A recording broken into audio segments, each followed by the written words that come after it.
Shalom, shalom. Shalom and welcome to tutorial 8 of the Eliezer program. Here we are talking about the source of good and the source of evil. So far, we have been taught that everything that exists has both good and evil in it. The question is, how can something that is evil have something good inside it? Because the spark of Hashem is in every item, everything, every entity, whether liquid, solid, or whatever. The spark of Hashem is in it. Without the spark of Hashem, the thing cannot be in existence.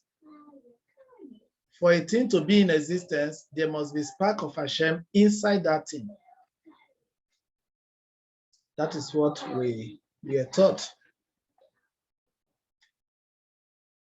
Can Hashem be in an evil thing? Yeah, Hashem can be in an evil thing. If it's not there, it means Hashem is not in control. And the will of Hashem is the supreme will. There's no other will that's competing with him, with that will of Hashem, the supreme will. Every other will is a servant to the will of Hashem. So when something happens to you, if the thing is good, say, Baruch Hashem, Gamzu Letova, this is also good. When something good happens to you, oh, it's the same Baruch Hashem. So the life we live is a test whether we give Hashem the glory or not. Sometimes it's a test whether we apportion the blame to somebody or not. Shalom, Rebecca. Can you hear me? Yes, please. Okay. Where are you from? Ghana? Yes. Okay. You're welcome. Thank you. Are you in Sefi community? Yes. Okay. Do you know me?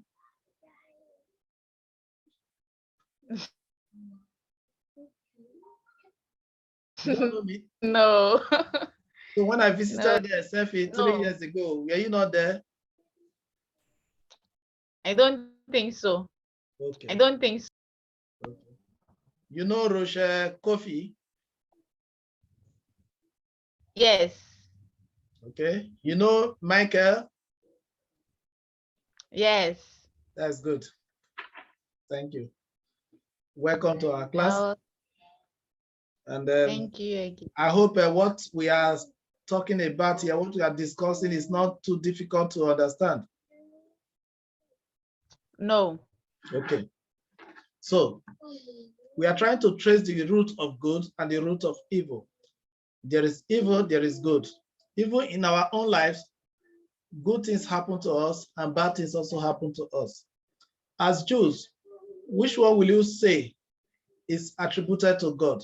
Which one will you say is sent by God, is sent by Hashem?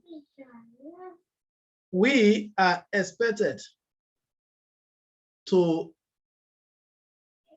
agree that whatever happens to us is sent by God. Somebody just had an accident and you want to tell me that the person should say it's Hashem that sent the accident? Yes. Why? Because it is only the will of Hashem that happens. No other will supersedes that of Hashem. No other will helps Hashem to run his word. His Ribono Shel Olam, the owner and the governor of the universe. So when bad thing happen, you want to trace it to somebody, a witch, wizard, oh, it's left for you. You want to trace it to generational causes, it's also left for you. But you can take a leap out of all those things. Take a leap out of them and rely on Hashem. Once it happens, you return to the owner of the universe. You had a nightmare, terrible dream. Where do you go to? You go back to the owner of the universe. You say, Ribono Shalom, and you start to talk to him. If you can talk to Hashem as if he's the one that sent everything to you, then you've made it. Then you've started working miracles in your life.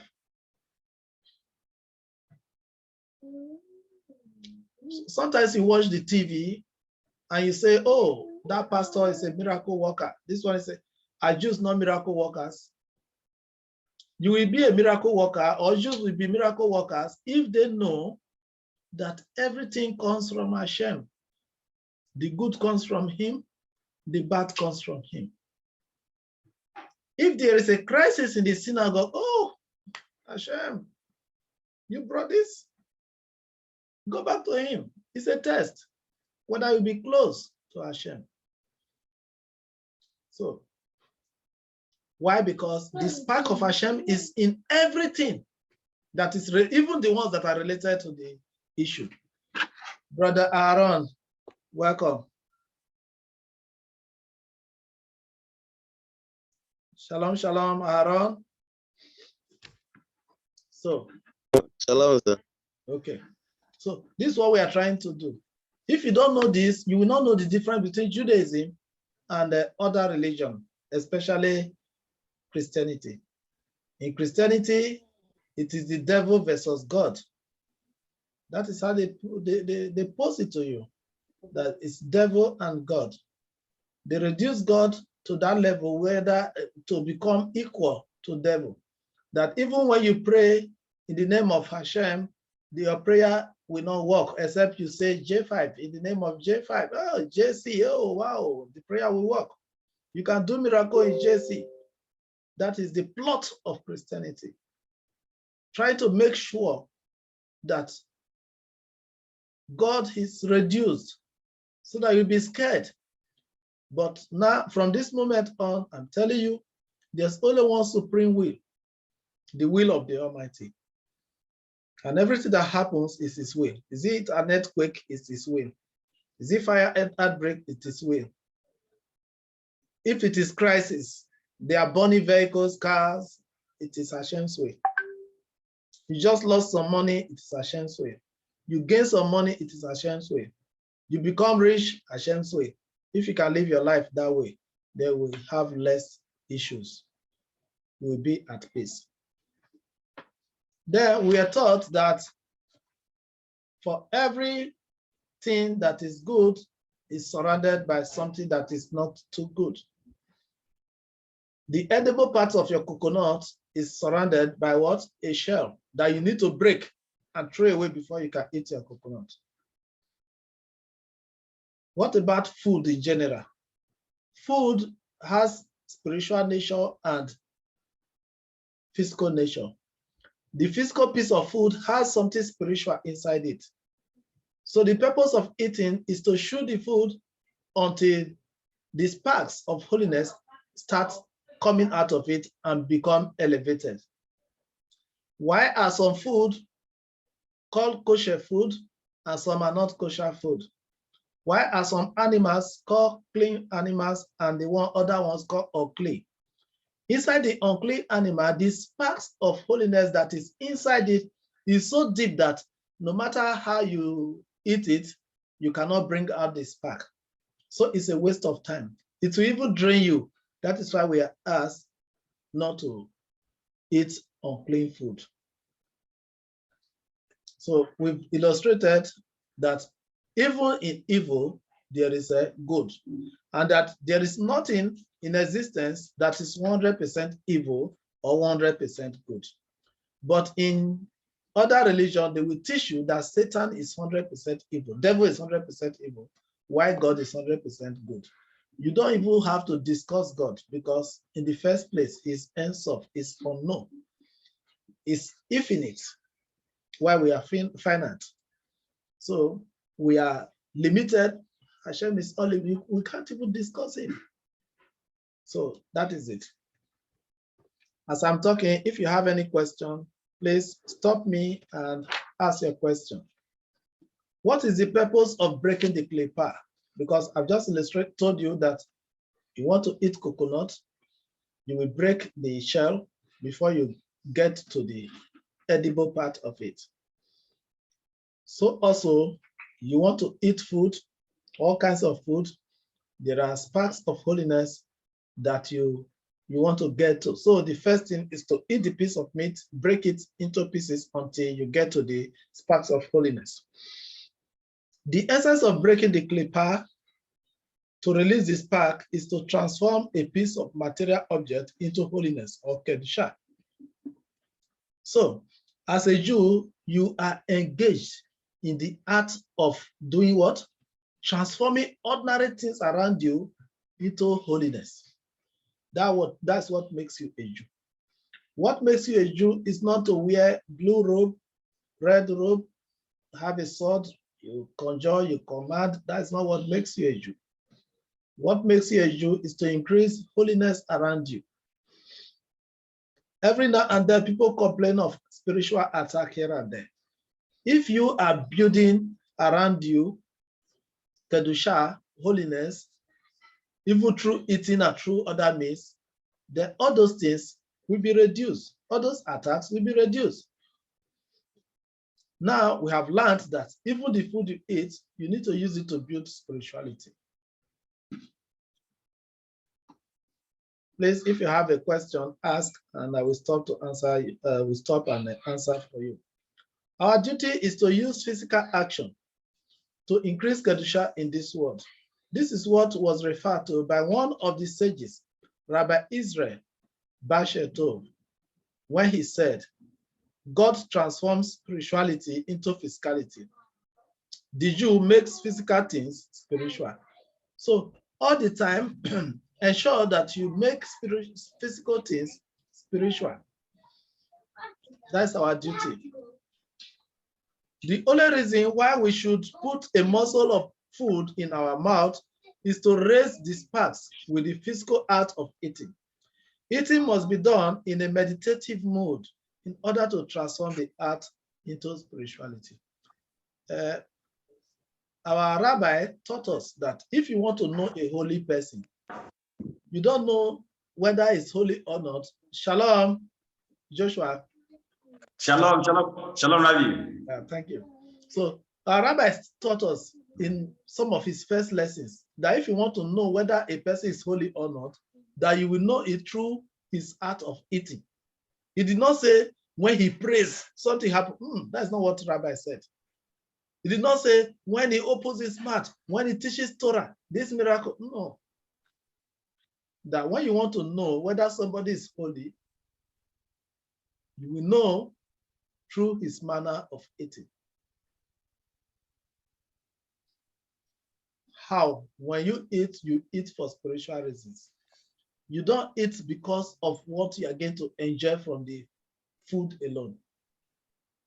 When you eat, you focus on the eating.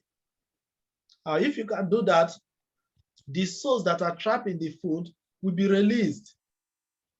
You are increasing the holiness around you by art of eating. So also as some of the physical misvotes that concerns the physical body. There are misvotes that concern the physical washing of hands and all those ones. What are you doing? You are increasing holiness around you. And it's going to reflect in you. It's going to show in your body. It's going to show in everything you do. So that's why Rabbi said, if he wants to know who is holy, you see it through his eating.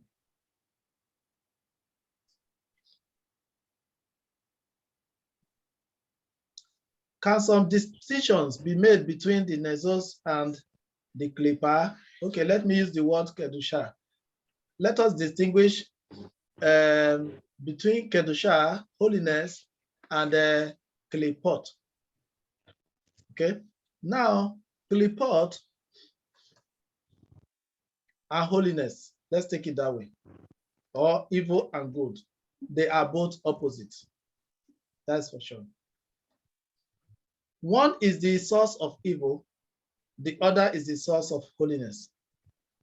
Holiness comes from the hidden spark of God, the Nisus.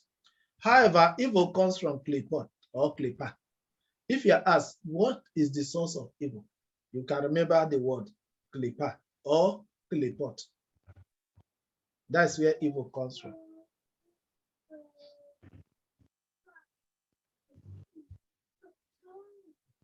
The Klipa acts as a shield or protection to the spark of God.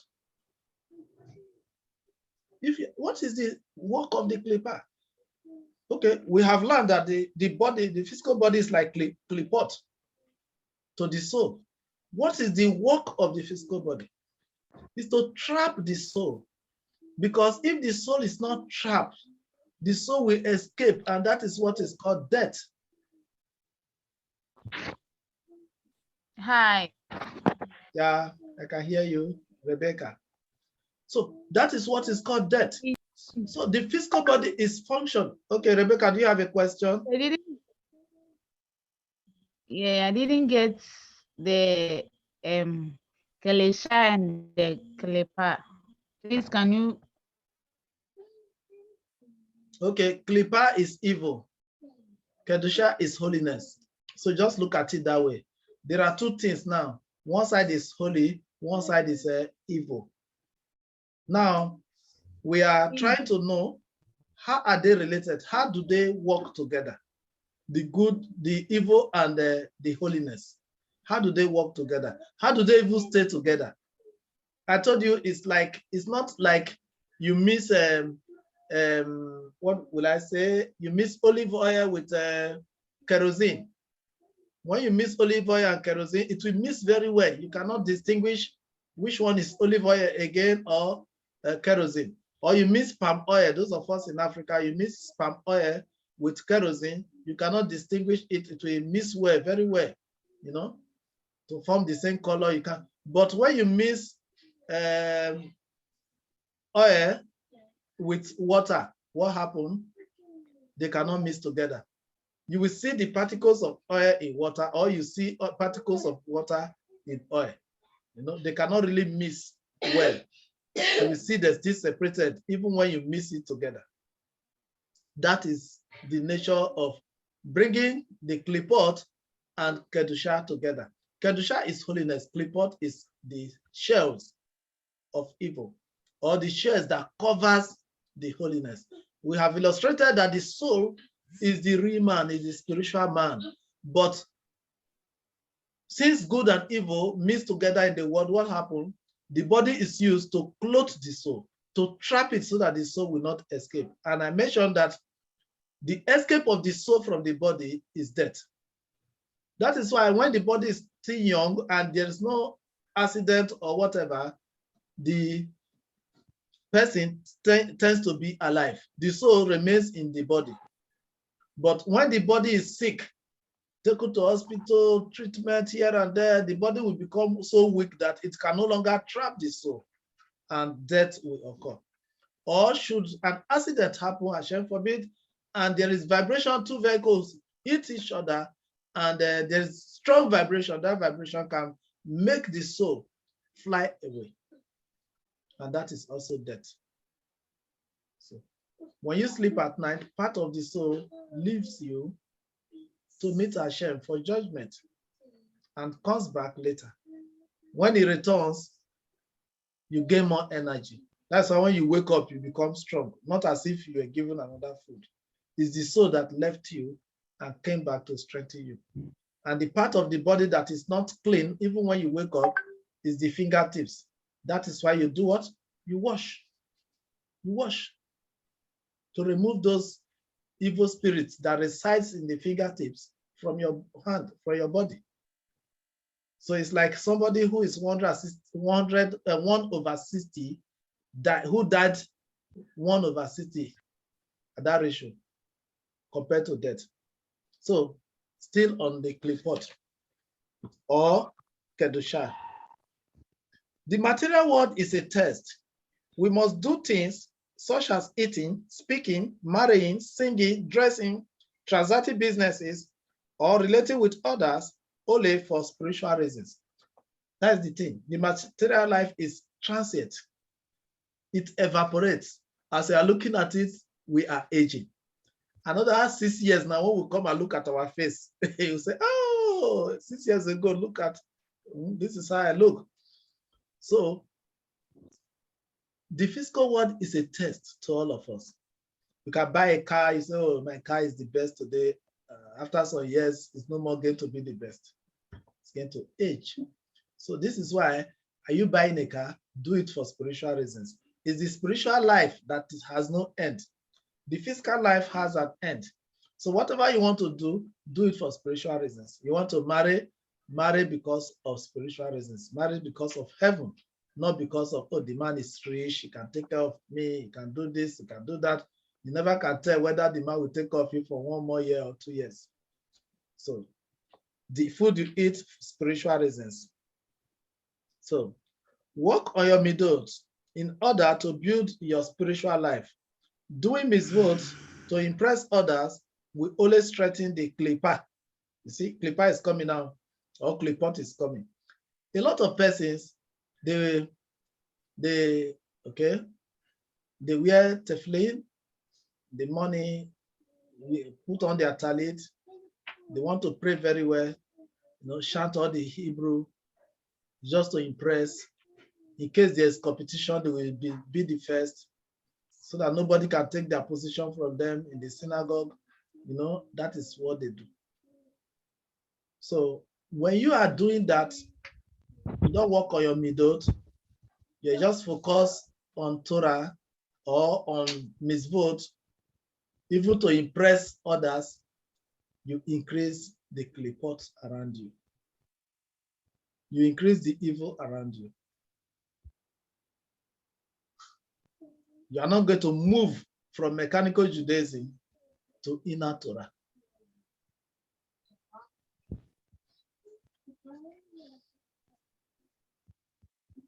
The evil inside. Bad values feed the evil side, while good values scale up the KADISHA.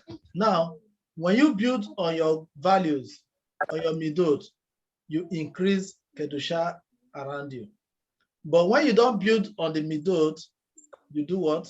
You increase klipot around you. The spiritual world is the real world. Have any questions?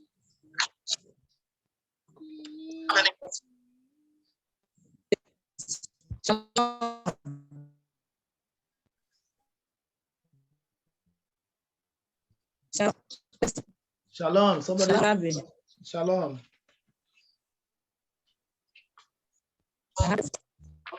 Shalom. You know that so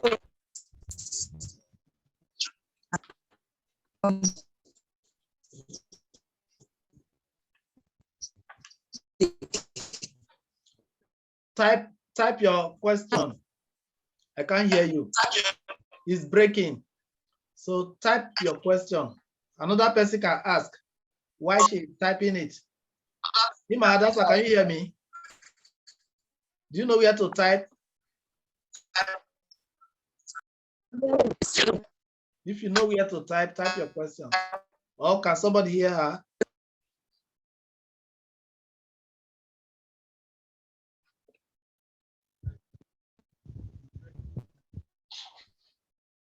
Mr. Joshua, do you have any questions from Brazil?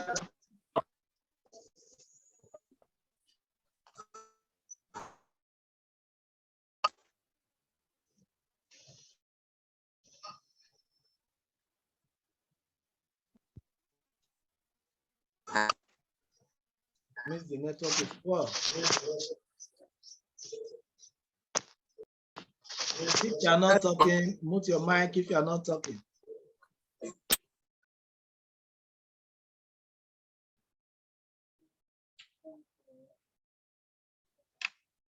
Okay, let's learn more. because I can't hear you, but you can type your questions if you have a relevant one. So let's move on. Now, there are some people, school of thought that said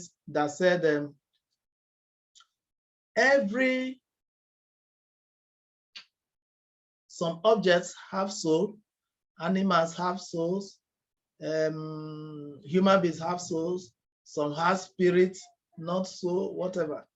So let's take the Kabbalah point of view. In Kabbalah, the Kabbalists teach that everything has an inbuilt godliness. Therefore, everything has a soul.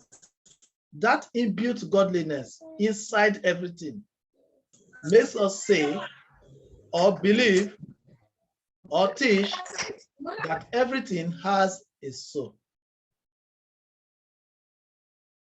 As a Jew, there are some philosophers, people that are philosophic or people who study metaphysics. They can ask you, what is Jewish belief? Do you think everything has a soul? You say, yes, everything has a soul. Can you prove it? Yes, I can prove it, because there is godliness in everything. So there is nefesh in everything. Minerals, is it salt? Is it vegetable? Is it an animal or human being? Man, woman has a soul. The soul has 5 levels of spirituality. So the level that is in everything is the lowest, which is called, who knows the name of the soul level that is the lowest? Can somebody help the class? Your mic is, okay. Nefesh, I can see your lips, but I didn't hear you. So it's nefesh, good. So nefesh is the lowest part of the soul that is in everything. So we are building ourselves so that we'll be able to know some philosophical answers to questions. Is it mysticism or whatever? That's why we are studying Kabbalah. So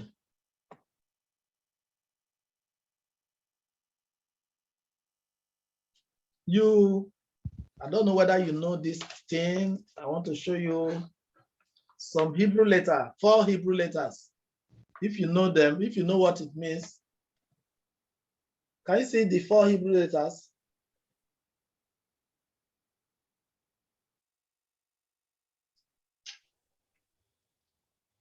Yes. Hebrew letters. You can see them. Good. Good. So these Hebrew letters, these 4 Hebrew letters, is the thing that is ingrained in everything, that causes the thing to have the nefesh.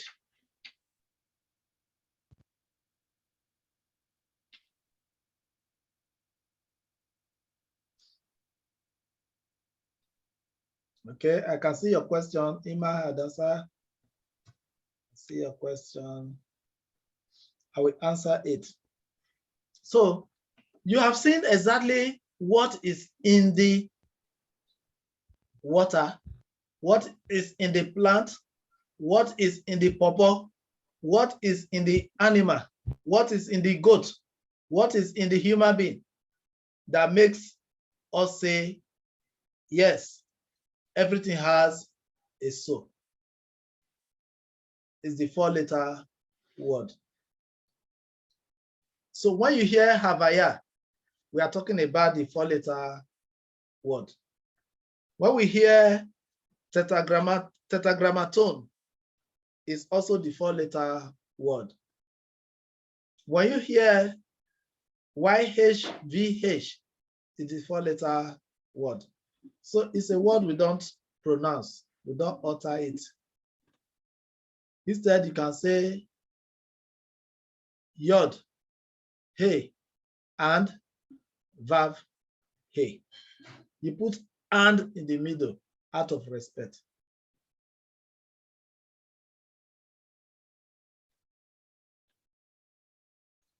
Now, let's call it Havaya. Anytime you see it in our tutorial, you call it what? Havaya. The YHVH, let's call it a Havaya.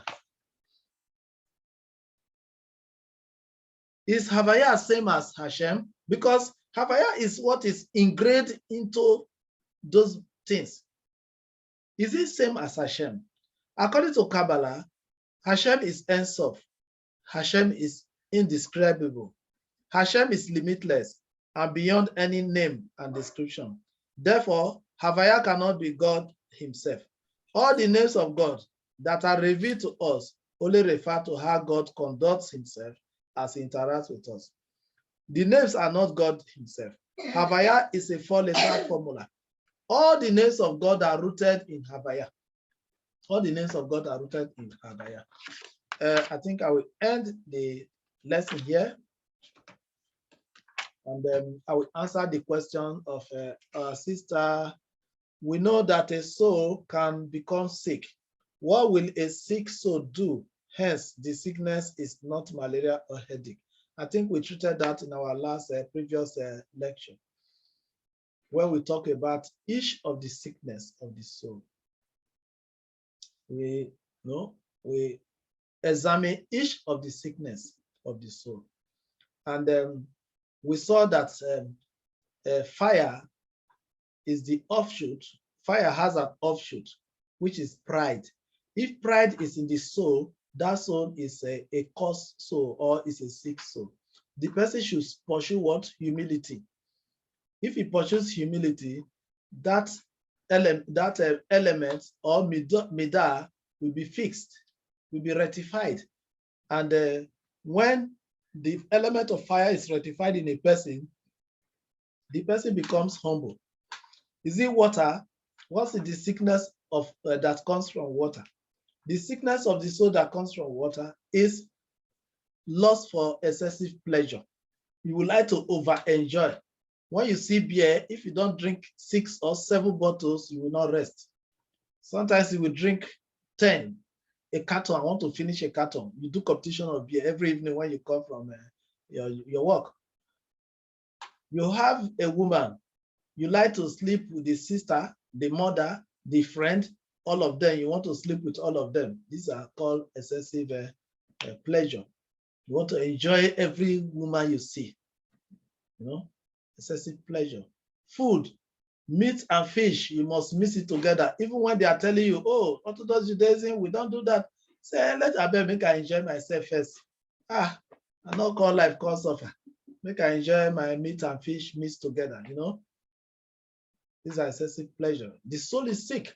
And when the soul is sick, how do you know? If we are sick in the physical body, what happens? Even when they give you the most delicious meal, you look at it, you wouldn't like to eat the food because something is wrong in the body. When you see good thing, you will feel it is bad. When you see bad thing, you will feel it is good because you are sick. The same thing with the soul. If the soul is sick, the sick person in the soul perceives what is good to be bad and what is bad to be good. Introduce something to the community. He will tell you, no, I don't have hand in this because the soul is sick. That is how you know when a soul is sick. If you are used to anger, every little thing you are triggered, you become angry. And it's you are angry so often, what is happening to you? Your soul is sick. Gava, which is one of the strongest sickness, is pride. You cannot use your ear to hear that somebody is elevated around you, being in the office or not. I'm still working like them. Why are they promoting them and not me? All those things will come. There are people who are really sadists. Those of us who have worked in the ministry and the rest, in the parastatus, you see people who are sadists. They are head-bent at punishing you, whether you are right or not. They just want to do something to hurt you. These people have sick soul. They cannot do anything good. And if some of them come into the faith, everybody will be in trouble. Everything they do is just selfishness. Nothing, just for the self. So such people are sick. And to heal them, if they're around you, we mentor them. But even when you mentor some, you'll be wasting your time. So you first, try to understand yourself. There must be an illness in your body, spiritual illness, sickness of the soul. So take care of it and cure it. Shalom, everyone. I think they will still cut us off, but we have room for one question, just one question before we call it, before we say goodbye. One question.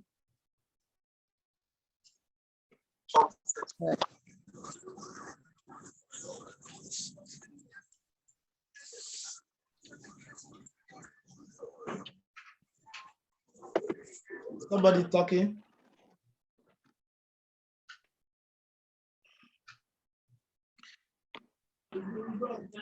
Thank you for your time.